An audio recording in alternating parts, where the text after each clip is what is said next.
Read the selection and choose the best answer to each question. Then fill in the answer on your answer document.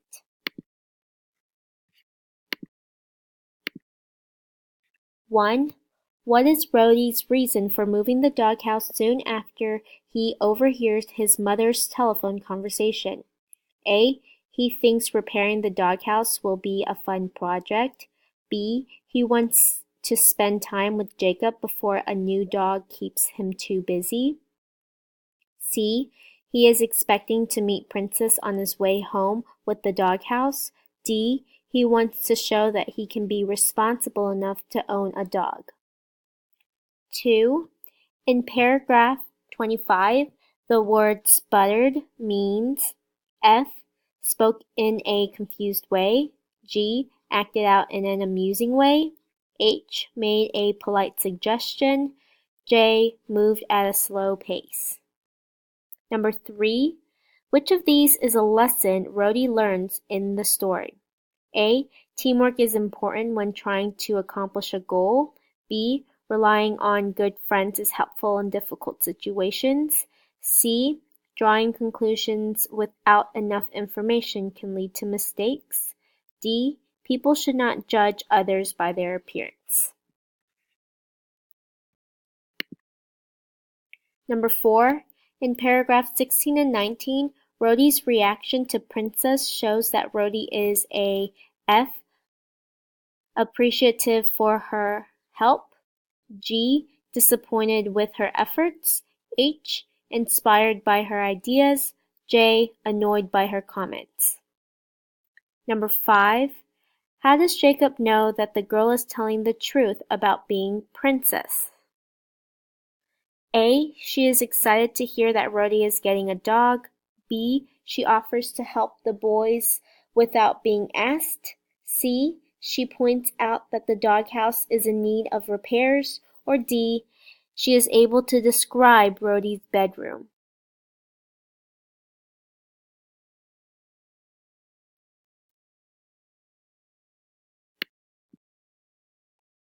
Number 6.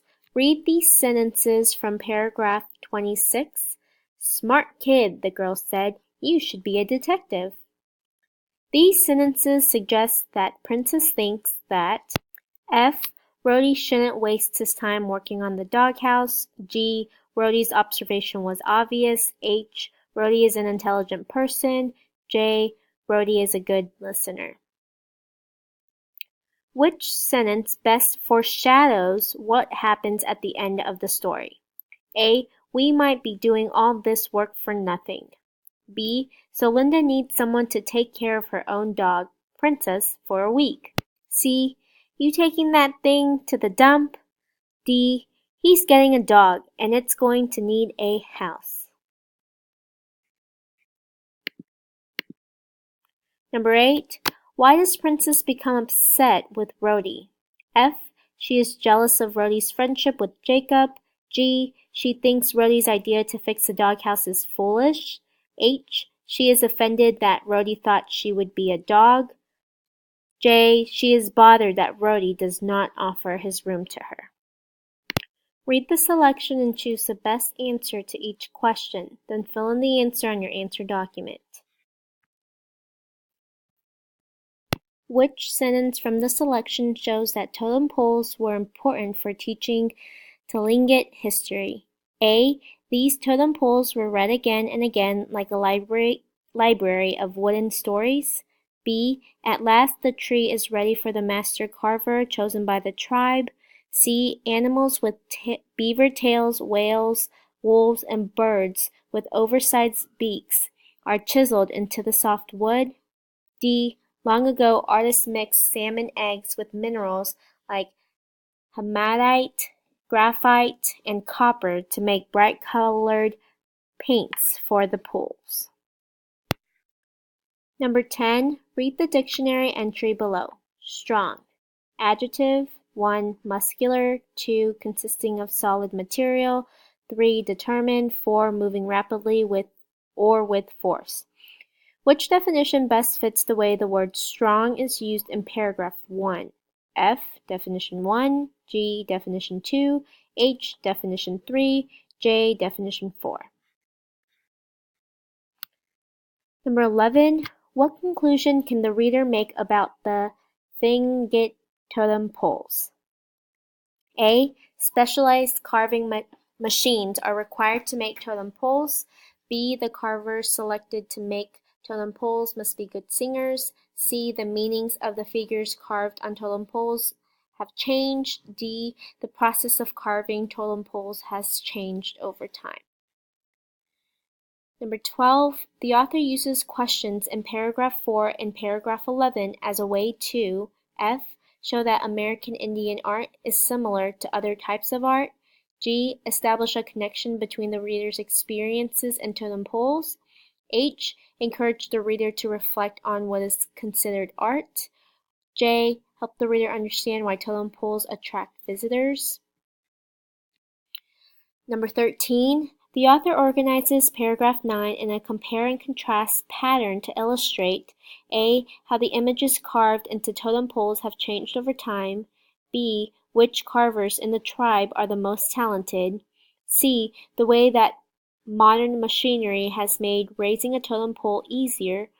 D. How the totem pole has changed during the carving process. Number 14. The language the author uses in paragraph 10 emphasizes F. The emotional responses people have toward the totem poles. G. That the new totem poles are more important than totem poles from the past. H. How quickly the new totem pole was raised using the crane. J. That the types of trees used to make the totem poles affect their beauty. Number 15. In paragraph 9, the word weary means A. Amused, B. Confused, C. Worried, or D. Tired. Number 16. Read this sentence from paragraph 4. Even today, totem pole carvings continue in Ketchikan, Alaska, where Tlingit Indians still live.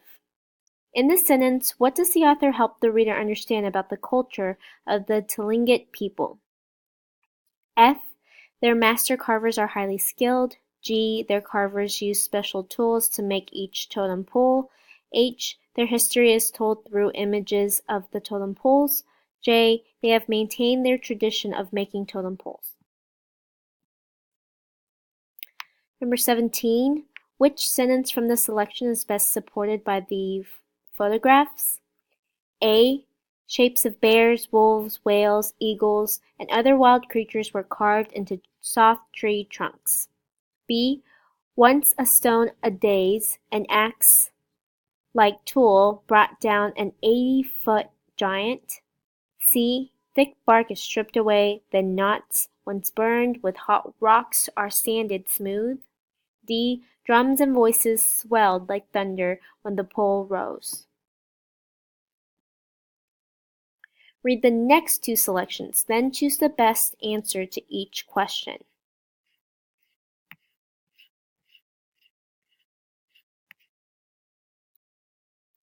Use the dishonest merchant, pages 16 through 18, to answer questions 18 to 21. Then fill in the answers on your answer document. Number 18. Why does the peasant want to meet with the prince? F. To help the merchant find his bag of money. G. Because the merchant implies that the peasant is a thief. H. To convince the prince to let him keep all the merchant's money. J. Because the prince calls for the peasant to appear before him. Number 19. Which sentence from the story hints at the merchant's plan to trick the peasant? A. Each time the merchant came to the crossroads, he told everyone that he would give 100 lei to anyone who found the money. B. The merchant trusted no one, so he went aside to count the money. C. To his surprise, all 1,000 coins were still in the bag. D. He wondered how he could get out of his promise and still appear to be fair. Number 20. Which word or words from paragraph 8 help the reader understand the meaning of the word departed? F. Hope you enjoy your reward. G. Ignore the peasant's words. H. Thank you again. J. Goodbye. Number 21. What is the best summary of the story? A. A peasant finds a bag of money behind a fish market and returns it to a merchant for a reward. The merchant refuses to pay the reward. The peasant goes to the prince and tells the story. The merchant also tells the story. The bag is supposed to have 1,000 coins but has only 900. The prince listens to both the peasant and the merchant. B. After losing a bag of money, a merchant promises a reward of 100 coins for its return.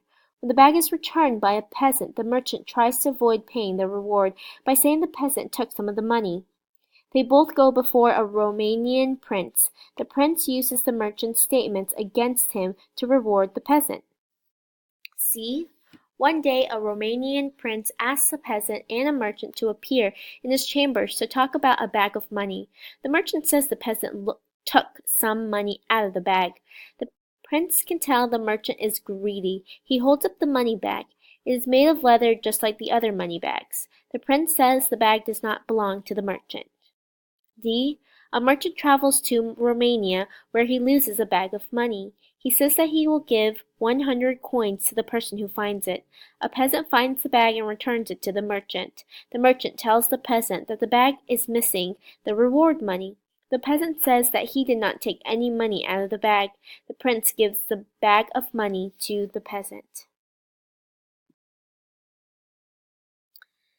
Use guilty, page 19, to answer questions 22 through 24. Then fill in the answers on your answer document. Number 22. Based on the poem, what can the reader conclude about the speaker's past behavior? F. The speaker usually acts in a way that pleases the parents. G. The speaker has tried a similar approach to get out of trouble before.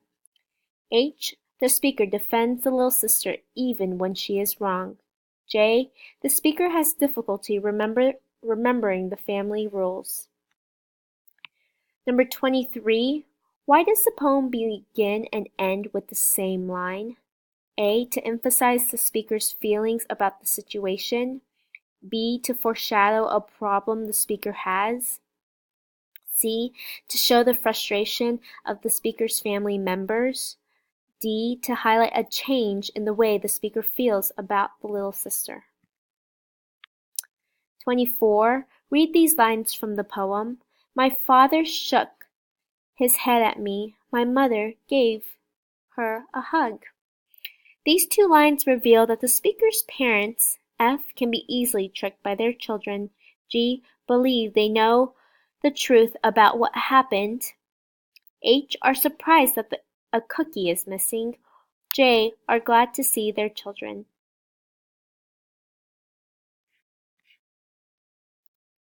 Before going on to question 25 on page 24, make sure you read the passages, the dishonest merchant and guilty, again before you answer the questions that compare and contrast the two passages. Number 25 will be read aloud to you in the next recording.